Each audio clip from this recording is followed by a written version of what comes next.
যে মানুষ বাড়াবাড়ি করতে করতে মাত্রাতিরিক্ত করে, তাহলে খামেনি যদি তর্কের খাতিরে যদি ধরি যে উনি নিকৃষ্ট কাফের ছিলেন, তারপরও ওনার জানাজা যদি কেউ পড়তে যায়, গিয়া যদি জানাজা পড়েও সর্বোচ্চ পাপ হবে, সর্বোচ্চ কি হবে? পাপ হবে। কিন্তু এর দ্বারা সে কাফের হবে বলার সুযোগ আছে?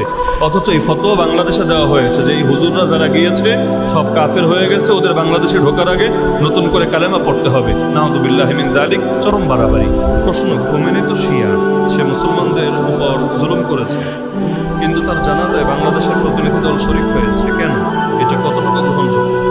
এখানে এক প্রশ্ন, ভেতর কয়েকটা প্রশ্ন।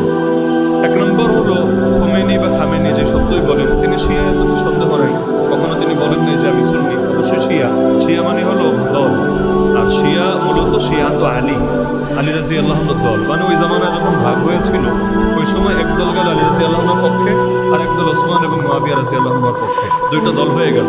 এই দলকে বলা হতো শিয়ানে আলী, আলীর দল, আর ওনারা ছিলেন আরেকটা দল। তো এখন তারা শিয়া সন্দেহ নাই, কিন্তু সব শিয়ার বিধান এক না, এটা মাথায় রাখবেন। সব শিয়ার বিধান এক না, শিয়ায় পার্থক্য আছে। যেমন সব সুন্নিও এক না, সুন্নিতেও পার্থক্য আছে। আপনারাও সুন্নি, আবার যারা সারা বছর বাজারে ঘুরে থাকে, জিলাপি টিলাপি খায়, ওরাও সুন্নি, কিন্তু ওদের চোখে আপনারা আবার ওহাবি, খারেজি এবং ভণ্ড, হয় না অনেক? মানে এক দলের মধ্যেও বহু দল থাকে। যেমন সুন্নিদের মধ্যেও কত মাযহাব আছে না, মাযহাব আছে, কত মাসলাক আছে, কত ধারা আছে।